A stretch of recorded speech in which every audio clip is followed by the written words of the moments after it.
Well, hello, friends. Mark Holmes here with my buddy Cowboy Joe Boo. And as always, thank each and every single one of you guys for watching, commenting, and subscribing to the Joe Boo Sports Report. Without you guys, this literally doesn't work. And I see Kyle is the first one in here, and he immediately says, Earl Thomas, question mark, question mark, question mark. Well, let's get open for business, and we'll get to that as well as other things. We got William Perez. How are you doing? Any luck with the toilet issue? Thank God. The one thing you got to understand with crap and plumbing is shit goes downhill. Excuse my language. You know, they always say you never miss the water till the well runs dry. Well, I got to tell you, you don't miss that sewer line till the sewer line's clogged. Because it got ugly because my sewer line was backed up, and apparently it's time to let the dogs out. So we thought the worst case scenario was we're going to dig up the front yard, tree would be coming down, and just everything would be bad. But fortunately, we only had to jackhammer the basement floor up and get some pipes changed, so we got it fixed. So the good news is the trip to California is still on. So I'm seeing a couple of people talking about Earl Thomas. All right, so let me go ahead and piss off some of you guys right now, and we'll go ahead and start talking about Earl Thomas. Okay. Here's the problem for the Cowboys. Right now, we're still waiting on, we thought we'd hear word about Kevon Frazier and the blood disorder. Let's get Joe Boo a refill here while we're talking about this. Thus far, we haven't heard any word on the test results because they were hoping that he would actually be back to practice tomorrow since the Cowboys had their day off today. Well, we haven't heard anything about that, so that may not happen then tomorrow. So for the Cowboys, and when you look around, like, for example, Carolina's getting hit by the injury bug bad. They just lost Ross, can't remember his last name right now. We'll get back to him later. Cowboys are thin. You're okay. You know, I'm not crazy about Jeff Heath, but I know I've been beat down about him. But Jeff Heath and Xavier Woods are your two starters. If you don't have Kevon Frazier, then you got like Marcus Huff and you got Jameel Showers. What about what's his name? The one that's transitioning. You can take. You don't want. Listen, he has been moved around too much. Byron Jones. No, not Awuzie. Well, you could move. No, listen. Michael's over here. Well, what about moving Byron Jones back? Yeah, you could. But look, he was cornerback last year. Let's stop moving. Look. A safety is a safety, and a corner is a corner. Let's stop that. No, I'm not. I mean, if you have to in emergency, fine. But let's stop that if we don't have to. The Cowboys are playing a waiting game. They want Earl Thomas. I want Earl Thomas. Cowboy fans want Earl Thomas. Seattle may not want Dallas to have Earl Thomas at least right away. They have to face him in week 3 after all of the ugliness.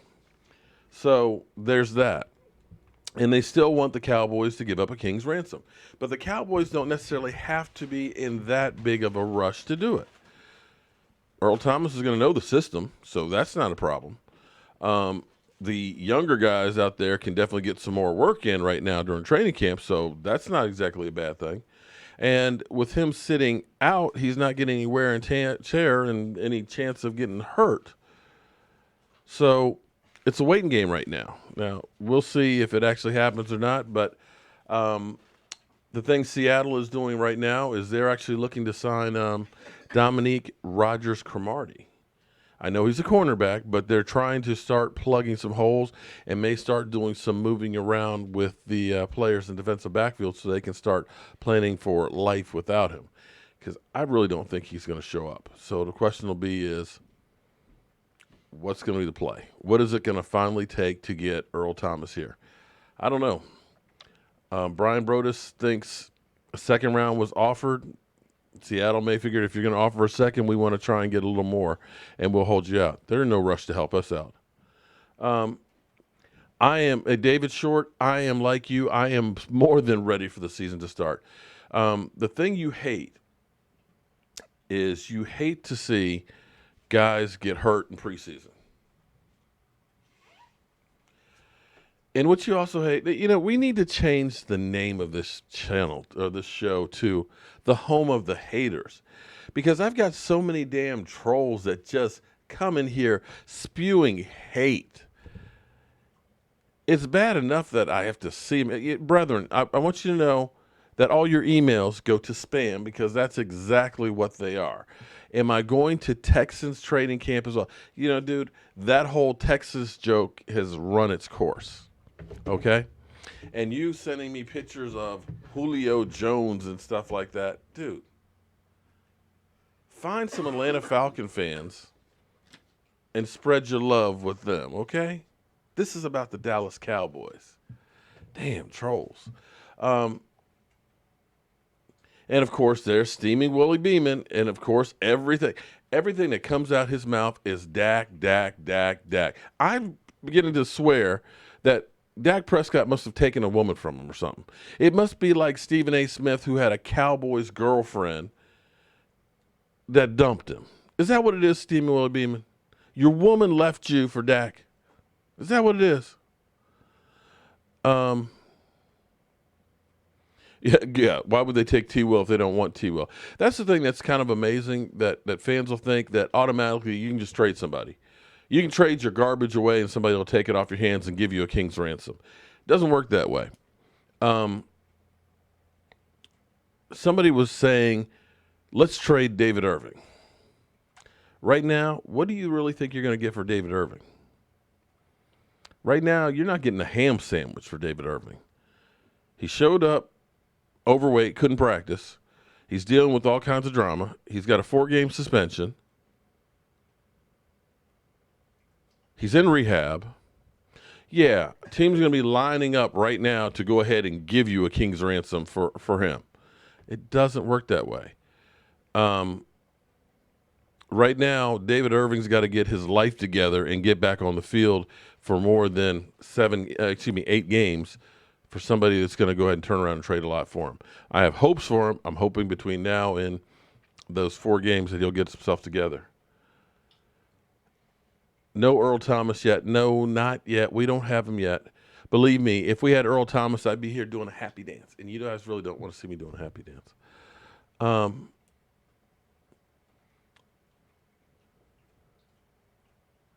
I do watch Shango. Shango's my buddy, man. Shango is good people.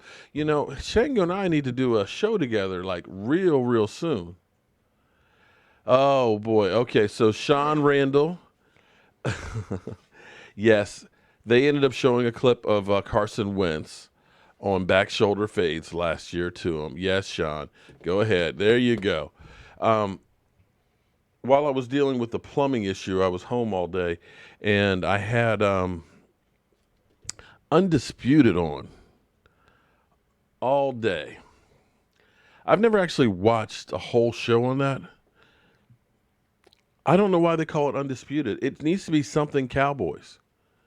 They literally did, from the time I watched, 5 different segments on the Dallas Cowboys. 5. They had Dez Bryant and the Twitter tirade. They had Dez Bryant to Cleveland. They had Jerry Jones in the anthem protest. They had Dak Prescott in the anthem protest. They had T.O. versus Jerry Jones. And what else am I missing? I think that they may have had more than 5. But I'm like, damn, is there another team in the NFL besides the Cowboys? Because that's all they talk about. And it's not even. That crap that Cirrus pulled goes to show you how the Cowboys are the most valuable franchise in the NFL. Not just for the Cowboys. They're valuable for the media. To the point where they will manipulate, delete, fabricate, start rumors whatever, because they know once you talk about the Dallas Cowboys, people are going to tune in. That's why you see all of the ratings that seem so far skewed. I'm not saying the Dallas Cowboys are a top 5 team at this moment. I'm not saying that Dak Prescott's the best quarterback in the NFL. But when you go to the exact opposite, end of the spectrum and say that their arsenal is 30th in the NFL. 30th? Have you looked at the Jets lately? I know the Cleveland Browns have made some improvements, but they're still the Cleveland Browns. Thank you very much, Ricky, for the shout out.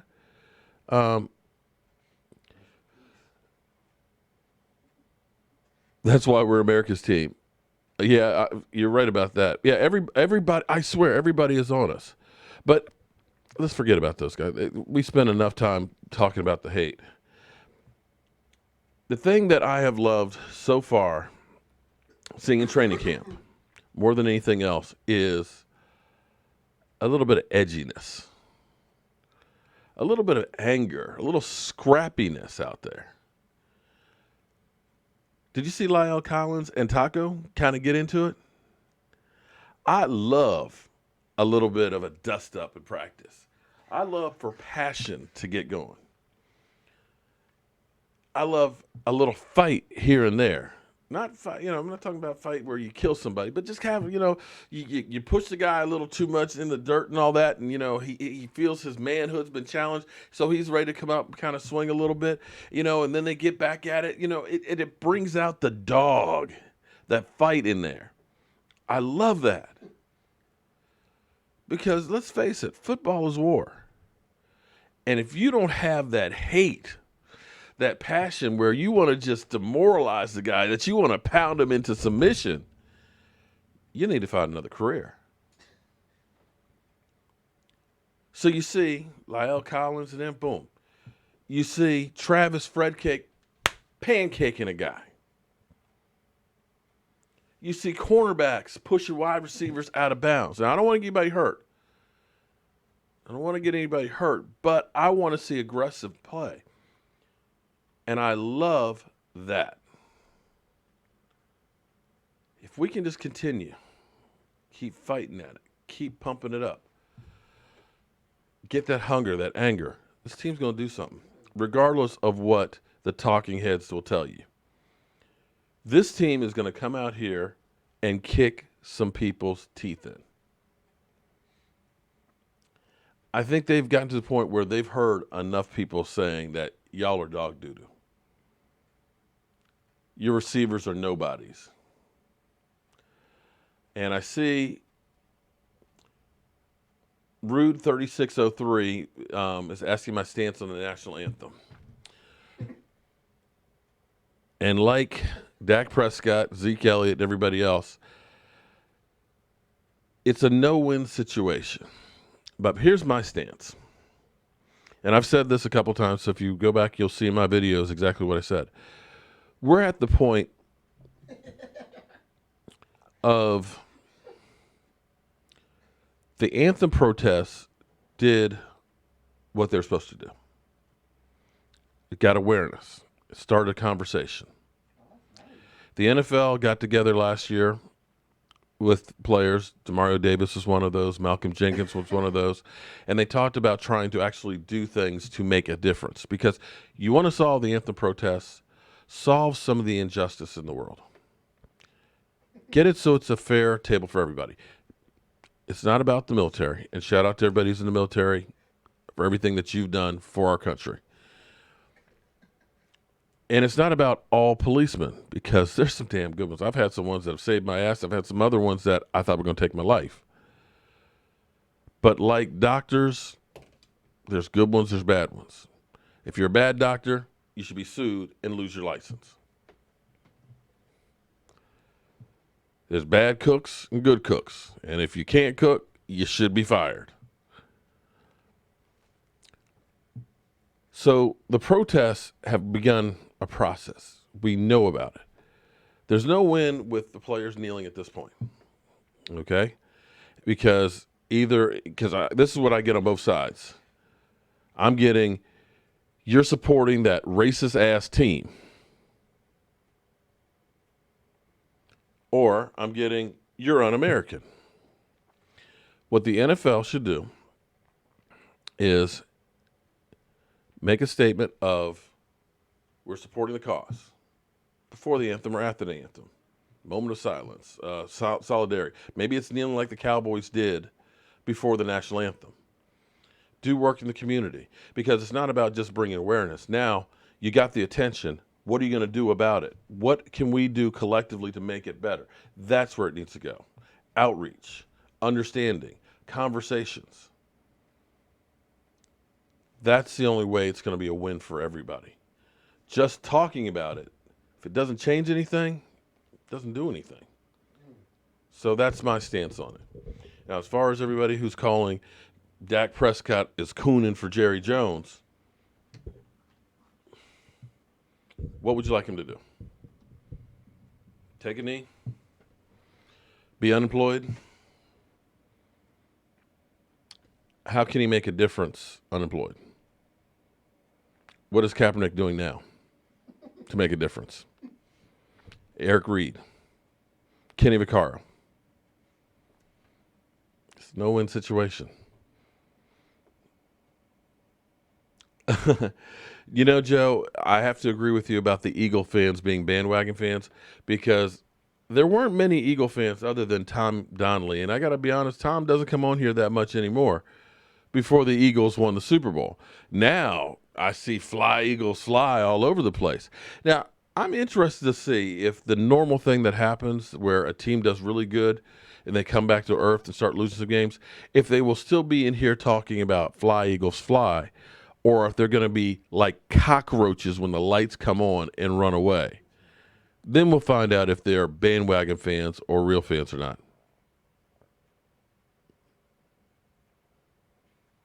Well, Jackie, I agreed. Okay, he donated money. And you have other players that are doing stuff. Demario Davis was down at the border actually doing donations and stuff. Demario Davis does stuff in the community in Mississippi and things like that. So it's about, and Malcolm Jenkins has been working with different police departments. So it's one thing to kneel, it's another thing to have action. So that's where this needs to go. And the NFL, I don't know how many of you realize this or not, the NFL actually promised $100 million towards outreach and programs. They haven't actually paid any of that money yet, but they pledged $100 million. We'll see if they actually do give that money or not. They also pledged a lot of money for concussions, but good luck at getting a settlement from them on that one. But hopefully they will follow through on that. And that's what this needs to become, kind of like breast cancer awareness, you know, where the NFL is looking out trying to help solve a problem as opposed to exacerbating one. So let's get back away from this because I know a lot of you guys are going to be tuning off because I'm talking about that. And I know some out there talking that I'm an Uncle Tom, I'm not supporting the cause, and yada, yada, yada. Well, no matter what you do, you're not going to please anybody.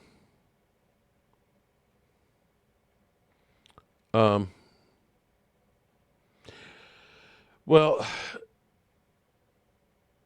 Jerry Jones, okay, let's call a spade a spade. Jerry Jones isn't the only racist owner out there. Okay, let's just say that, and let's say that not all of them are like Arthur Blank. Okay, Arthur Blank does a lot for his community. When he built the new stadium down there, they have seats that are affordable seats because most of the neighborhoods that stadiums are built in, the people who live in those neighborhoods can't afford to go to those games. So he's always kept prices down so that way all the casual fans can get into it. It's not the way with all owners, and most owners basically are almost like welfare when you think about what the communities have to give up to keep the teams. They took money out of the school system to build a training center for the Redskins to go down there for 3 weeks. Dan Snyder ain't exactly, you know. So don't just put it out there that Jerry Jones, well, Jerry Jones is just Jerry Jones. That's all I can tell you. Eagles equal doo-doo. I like that. And I got to say, I've met Jerry Jones a couple of times, and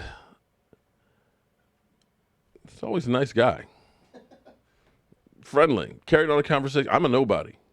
Hey, Jerry, huge Cowboy fan. Talk to me for 5 minutes. Didn't have to do that. Like I said, I'm a nobody. I don't know that he's an out and out racist. It's just I don't know what's in Jerry's head. If I knew what was in Jerry's head, then I'd probably be rich. Dan Bailey. Okay, well, yeah. Let's change the subject. Dan Bailey so far has only missed one kick in training camp, so far looking good. Stephanie, I wish I could tell you why fans from other teams are here. I just don't know. Fans from other teams, why are you guys here?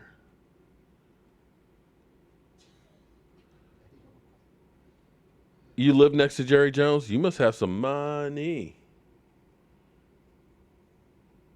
Eagles win one Super Bowl and they think they're a dynasty. Yeah, I like that. Now, here's an interesting piece now while we're on Jerry Jones. There's an old saying that those who live in glass houses shouldn't cast stones. And you're very right. Jerry Jones is old-fashioned. You're right. So, this reporter found a picture while the national anthem was being played. Jerry Jones got his hand over his heart, but he's wearing his hat. You know that's a sign of disrespect when you wear your hat during the national anthem?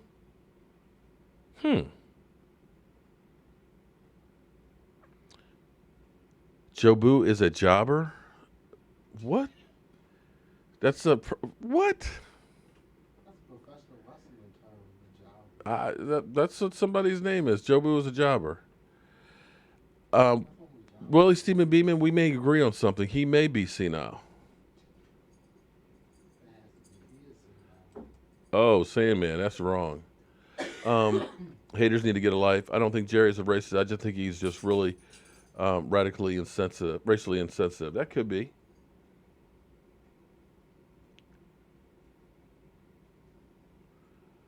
Oh, wow.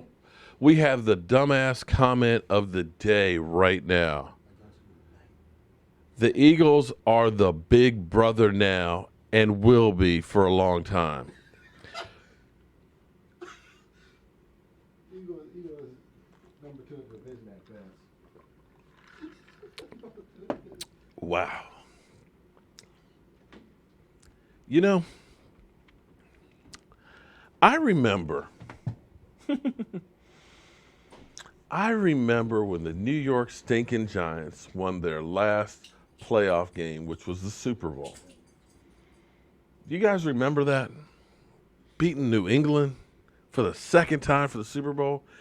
And oh, how those Giants were pounding the chest, man. Our Dallas Cowboys, 8-8. Oh. I just started my YouTube channel. Wasn't anywhere near into it like I am now. But those Giant fans, they swore, we are the deal. We are the NFC. We're the only team that's been to Super Bowls since the Cowboys. 3 and 1, 2. We're going to be on top forever. We got a 2-time Super Bowl MVP quarterback in Eli Manning. He got more Super Bowls than his brother, Peyton. Oh, sookie now. And I remember the following year, the New York stinking Giants, the very first game that Jobu went to, the season opening game. We had to do a community build there because they won the Super Bowl. This is when the NFL was doing whatever team won, the kickoff celebration would start off in their city. We'd do a community build with United Way in the NFL. In fact, Charles Haley was there. We built a climbing wall at a kids' club. And I have a picture of me and Charles Haley climbing up on this kiddie climbing wall together. True story. We are climbing on, after we put it together, we built it. We're climbing on it together. But I remember how arrogant those Giant fans were and how much fun they made of me and Joe Boo. Look at this freaking cowboy baby with this doll.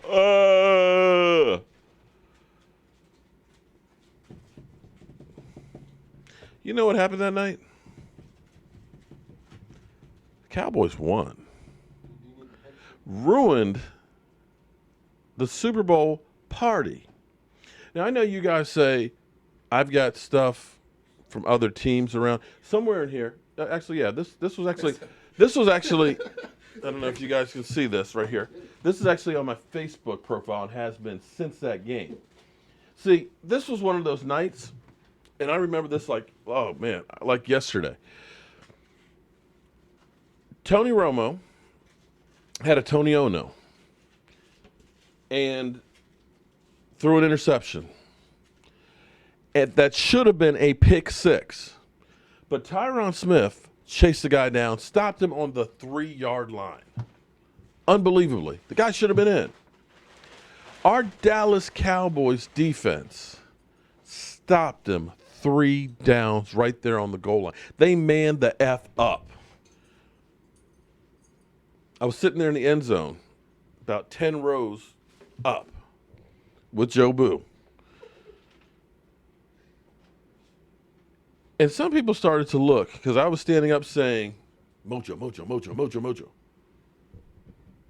People started looking at me kind of cross-eyed, especially after that play turned around. By the end of the night, people were avoiding me and saying, fuck you, Joe Boo. So, for all you Eagle fans that think that, oh, we won the Super Bowl. We are a dynasty now. We're not going to lose a game again for the next 10 years. You got something coming. I know all the experts out there right now. Oh, the Philadelphia Eagles. They're great. Philadelphia Eagles. Oh, Carson Wentz. He's going to be fine. But don't worry, you got Nick Foles. You've got the best quarterback combination in the NFL. Great defense. Spectacular running game. You've got the NFC East locked up. Similar things that they said about the New York Giants. And do you know how many playoff games the New York Giants have won since then? Well, first of all, they've only been to one playoff game. That's when Odell Beckham decided to go hang out and challenge the Bieber curse in Miami and go for a little boat ride there with Timberlands. Lucky he didn't fall in. And then proceeded to make a jackass of himself out in the cold, just walking around in shorts. And they got their butts beat. So, Eagle fans, enjoy the Super Bowl. Understand it takes more than just being a great team. Because, let's be honest, you need health. You need a favorable schedule and playing people at the right time. And you also need a bit of luck. You need some calls to go your way or not to go against you. Like I said, shout out to you guys for winning. Congratulations, finally winning a Super Bowl. But if you think that it's going to be that easy next year and the year after and the year after, you guys have been stealing Joe Boo's room. And with that being said, oh, yes. And you're right, Cruising. You're right. But I believe we've had a couple since your last playoff win. You're right. I'm not saying, but I didn't say that the Cowboys were the big brother and that we're going to bitch slap everybody. But here's the thing that I like to think that's interesting because I always say I don't want to think that there's a media bias, but there truly is. No, it's not to an extent. There's a media bias. What day was it that I was watching? It was NFL Network. And it was amazing the way, again, you can take bits and pieces and prove different arguments with anything. And it was funny because they said the Dallas Cowboys have only had 3 winning seasons since 2010, which is true. It is factually true because we had 8-8, 8-8, 8-8, then 12-4, then 4-12, then 13-3, and then 9-7. So, yes, we've had 3 winning seasons to 2010. But you've had 3 winning seasons in the last 4 years. That sounds a lot different than when you go back that far. What that tells you is 8-8, 8-8, 8-8, 12-4, 4-12, 13-3, 9-7. that tells you that they're trending up. They're getting better bit by bit. And now that you have a team that is young, hopefully Dak Prescott is the franchise quarterback. Zeke Elliott, he looks faster. He looks a little trimmer. And he looks like he's got a chip on his shoulder. You've got an offensive line. The oldest statesman there is Tyron Smith, and he's younger than Michael. Tyron's the same age as me. Okay, sorry. Tyron Smith is okay. Tyron Smith is one of your elder players, besides Sean Lee, Dan Bailey, and Lossaman. Okay, you've got a young team, a core group of people. You had one of the top leading sackers in the NFL. Sean Lee, when healthy, is one of the best linebackers, and you got a Jalen Smith now who is looking really fast and practicing without the brace. Your defensive backfield last year wasn't great, but you started all over. So when you start looking at that and saying, okay, maybe they don't win this year, but put another year behind these guys, get some more draft picks, and then you've got cash to pay your guys and to do some more free agent shopping if you decide to ever pick up any free agents. And if you get an Earl Thomas... Now, for the Giants, here's what's funny for me. Let me pull it up real quick because I can't remember it offhand. Everybody's saying that the Giants, because this is what I thought was actually pretty funny, is the experts. Experts now, okay, we're picking their picks for the division winners. Oh, yeah. It's just that sticking Giants. They were picking their division winners. So, of course, everybody picked New England for their division, of course. The consensus was picking Minnesota. Of course, for the West, it was the Rams. Of course, for the South, it was the Saints. And I'm just looking at it, it's like, so you guys just picked everybody who won last year. Green Bay may win the division this year. So you're not really putting any thought behind it because we do know one thing that always happens. There's worst to first in the NFL. There are teams that will go from worst to first, kind of like the Eagles did last year. So when you look at the New York Giants, and people are saying, oh, the Giants are the sleeper. They're actually a really good team. They got Barkley and two-time Super Bowl MVP, Eli Manning. They start out with the Jaguars. Then they play us.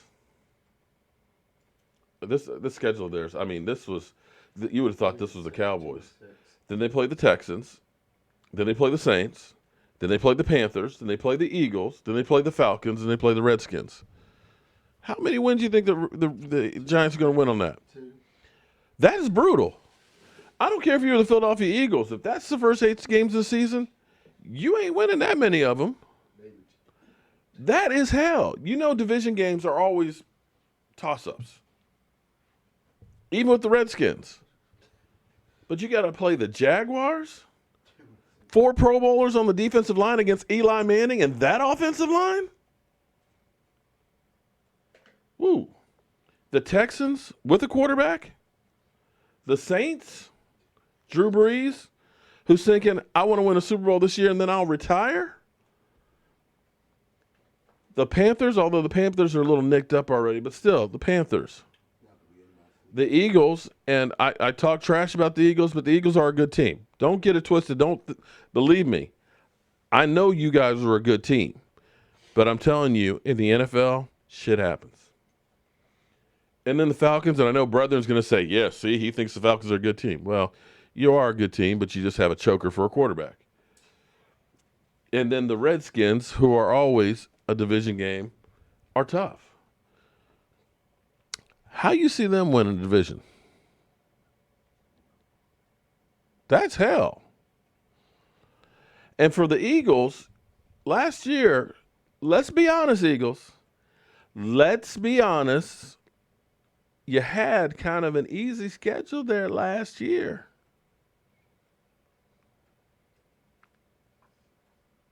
Didn't you? Didn't you? Nobody really circled on there and said, man, we got the Eagles coming up. Man, that's going to be a tough game. No. They're looking at the Giants because they were a Super Bowl favorite. They were looking at the Cowboys. They weren't looking at the Rams. So teams weren't really thinking about you that hard. You played great. I commend you. You guys know. I said you guys are going to hate your ass. Hate your team. Did play good. So that's where you have the experts, and I wonder what makes them experts. Because you think that's right? What they picked out? Take a look at what they picked last year. They picked us to win our division, of course. They picked Atlanta to win it last year for their division. It ended up being the Saints. They picked Green Bay. Green Bay was in the basement. And they picked Seattle out west, and it ended up being the Rams.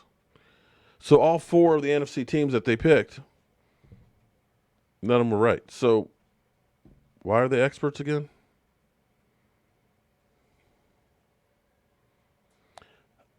Bruce Wallace, you know what?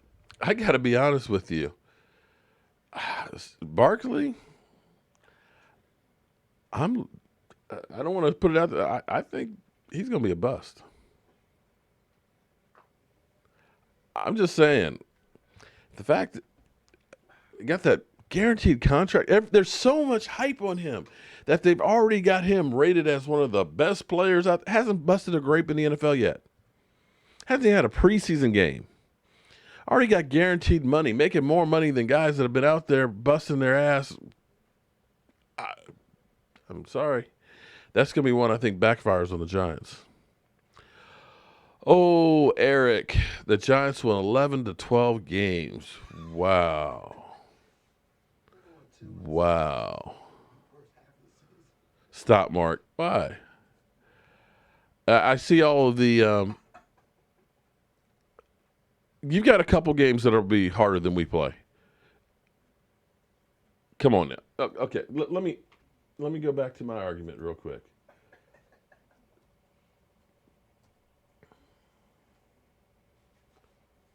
Let's just go back real quick here to make sure that I got it right. Because like I said, you beat us. You beat us. I know.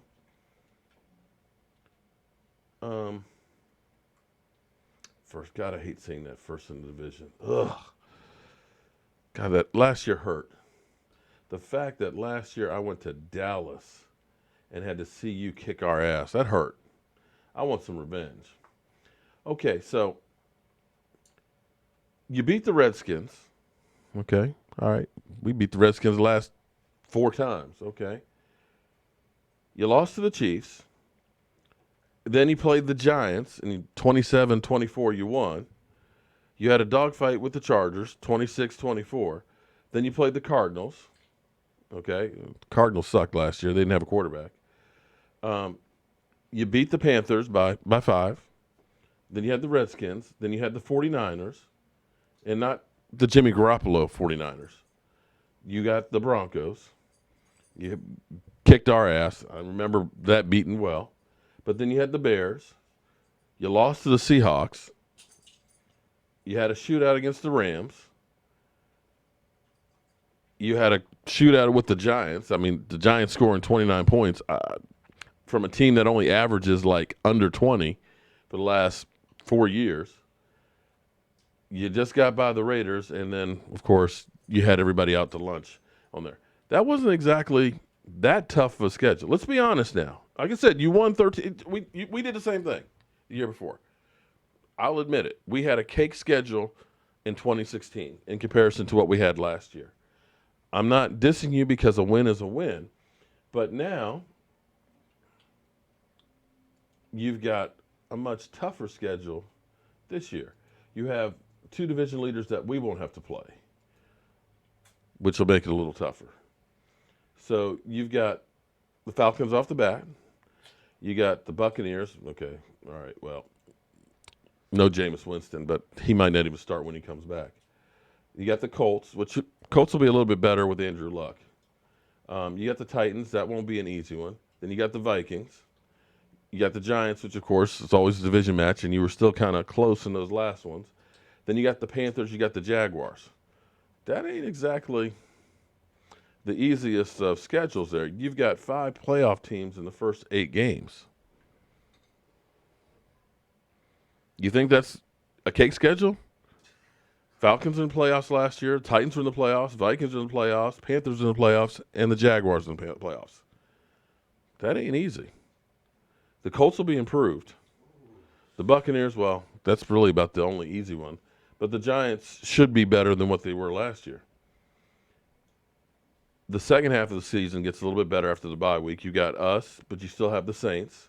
You got the Giants, the Eagles, the Redskins. Generally speaking, nobody goes 100% in the division. But then you got the Rams, you got the Texans, and again the Redskins.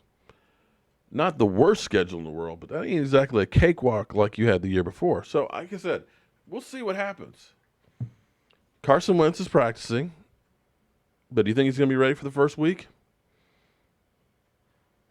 Because we only have 40 days, 18 hours, 43 minutes, and 28 seconds until kickoff for the Dallas Cowboys. D22, yes, you did. You beat the crap out of us in Dallas. I was there to witness it. Believe me, it hurt. It hurt like hell. But that was last year. Everybody is 0-0. Secret's out on you guys. You're not going to sneak up on people. You had a shorter off season. It's hard to repeat. That's fact. Okay, you're right. Let's get off the trolls. You're right, 100%. What our team needs, and here's an interesting thing. When I was sitting here thinking about David Irving, because David Irving, I pray that he gets himself together. But right now, there's guys on the field that are making him more and more expendable. Quietly, Kona Ely has actually been having a really, really good camp. And that's one of those guys I talked about earlier that Rod Marinelli seems to take guys that have underperformed, underwhelmed, or were nobodies and turns them into very, very productive players. In fact, getting paid going to other teams. Kona Ely definitely, after being a first-round draft pick, is definitely one of those guys that has underperformed his career with only 15 sacks. Carolina, he had a couple of really good plays. He went to New England. That didn't work out too good. He was with the Jets. But Rod Marinelli somehow seems to get the best out of defensive linemen. And that's one of those places that you can go to resurrect your career. And you look at, with David Irving out, that Tyrone Crawford's probably going to move down to tackle. That right now there's a fight for that other defensive end.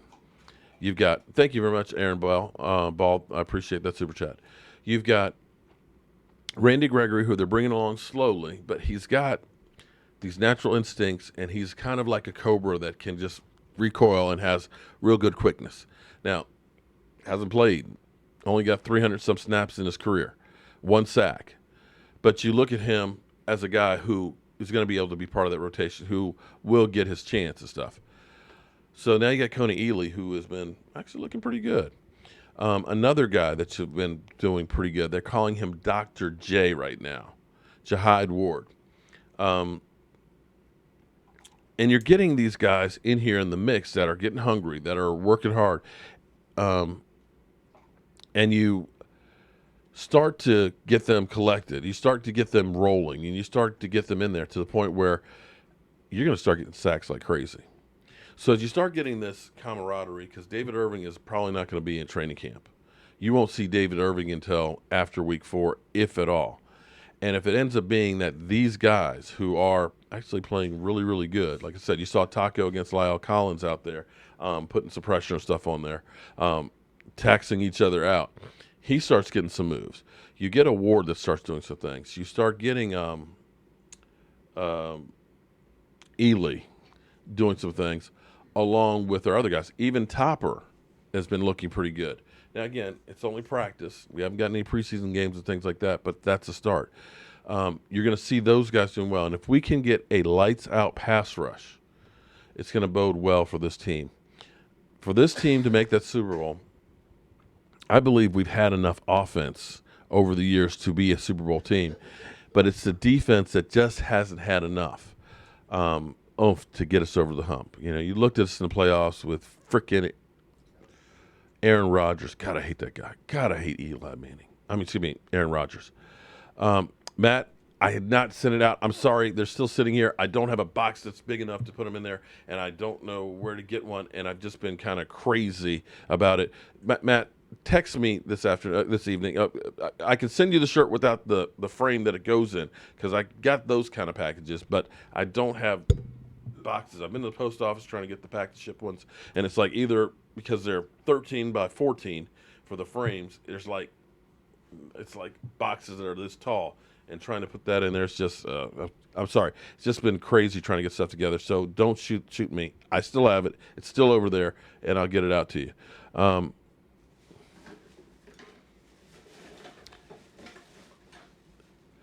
Well, J Watt, oh yes.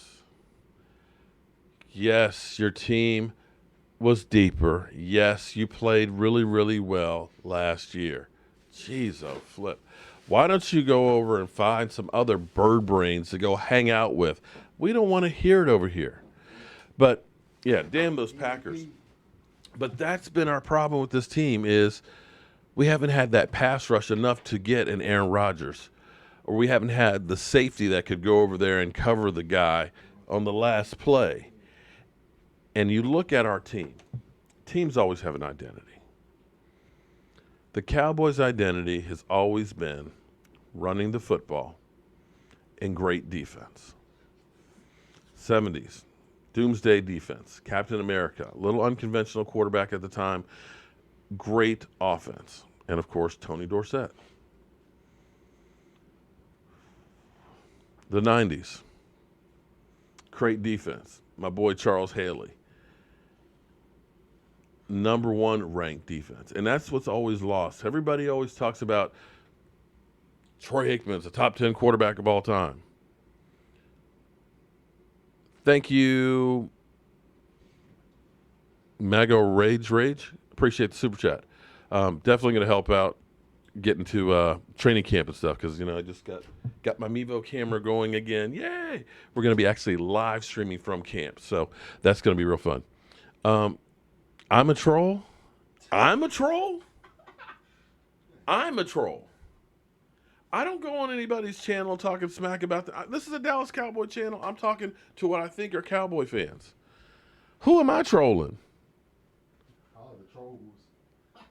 Who? All the trolls. If you come in my backyard and talk smack to me, I'm going to talk smack to you. I mean, let's be honest here. You coming into my house and you talking smack to me. Right now, G2 Wave, I'm loving our defense, our cover 3 defense. I'm seeing them start to challenge receivers. I literally wanted to kill myself and die every time I saw this bend, don't break, defensive backfield, 8-yard cushion, letting guys get off the line of scrimmage unmolested, only to see them making 8, 10-yard catches, you know, in front of our guys. I'm loving that we are pressing people now. We are challenging guys because what I think that's going to lead to is something we haven't had much since the 2014 season, and that's turnovers. Turnovers are literally the key in winning in football. If you can hold on to the ball and you can get other teams to win, your winning percentage goes up to 75%. That's a fact. When you get sacked a lot, chances are you're not going to win. When you turn over the ball a lot, chances are you're not going to win.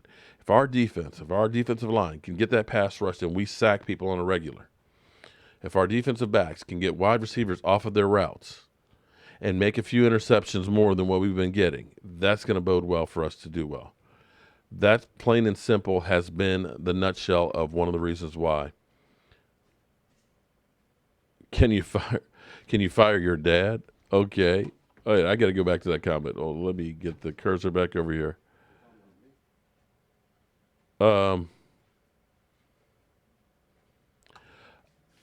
I think, God, who's going to be the starting corner? I think I think Owuzie will be. And Jordan Lewis, I think if they don't get Earl Thomas, they might actually move him back, move him to safety, which I don't think is a great thing.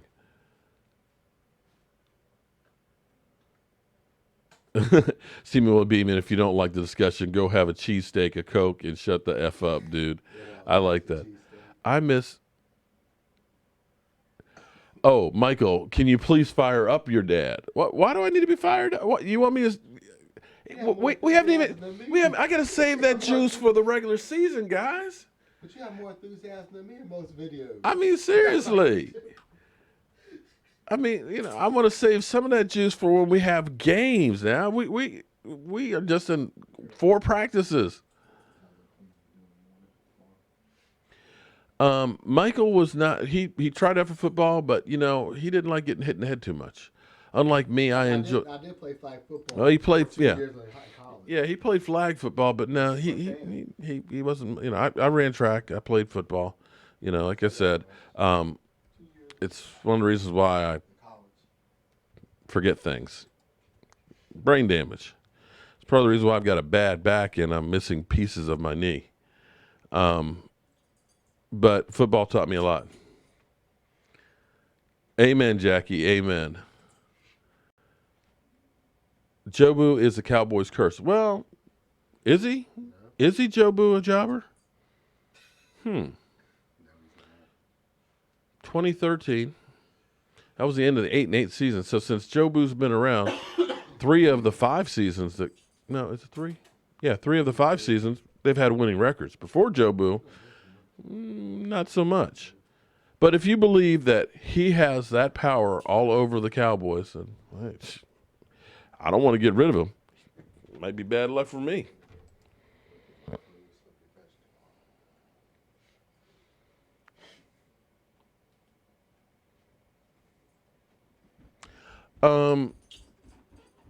Darnell, I think actually I'll agree with you to some point there on the starting defensive backfield, but I think I'd rather see Woods than Frazier as a starter at safety there. Reason being is Xavier Woods in college, for whatever reason, he was a guy who always had a nose for the football. He was a turnover machine, and he was always laid the woods. He's the kind of safety that I love, that literally you worry about getting your head knocked off. I mean, seriously. And that's kind of what we didn't have with Byron Jones as a safety. Byron Jones, he played more like a cornerback. He wasn't a guy that, if I'm a receiver and I'm lining up and I'm thinking I got to cross the middle, that I'm worried about Byron Jones. Xavier Woods, you do have to worry about if your head's going to still be attached.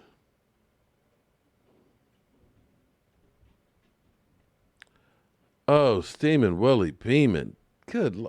Ain't you tired? Wobbly leg wins. Yeah. Woods and Frazier at safety. Right now, I think Jeff Heath's going to be your starter.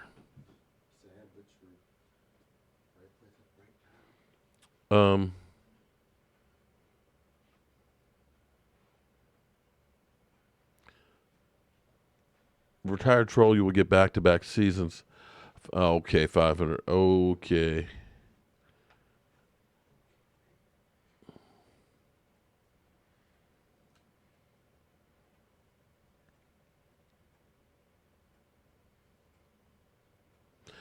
Do I think we'll run the Tampa 2 defense as much as we did last year? I think it's going to be more of a hybrid between the two, because I think, honestly, here's what I think. And I may be completely wrong, but I know one thing the Cowboys always do is when they hire higher positions, they hire within. Jason Garrett got his job from offensive coordinator to head coach when they fired Wade Phillips. You look at Rod Marinelli, he got his when, God, I'm having a brain fart, when they basically put my man out to pasture. And I think that's what's beginning to happen with Rod Marinelli. Rod Marinelli has a bad hip. He's getting old. He's still doing dinosaur references. And they're grooming Chris Richard to be the defensive head coach. And I think that they're looking, to the Cowboys' credit, I think they dissected the season and they decided the things that they did, that they want to do better.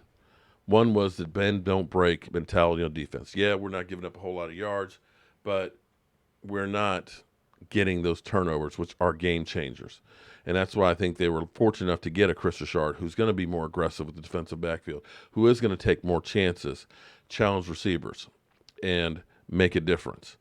And I think they did the same thing on the offense when they looked and said, biggest problem we had was we didn't have depth.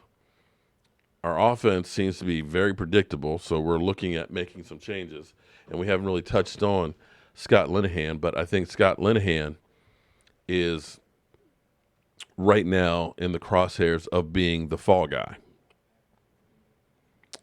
I think he kind of used Dez Bryant as the scapegoat, and kind of you wonder if he intentionally kind of set Dez up to fail by limiting the amount of routes, because basically he had basically two moves.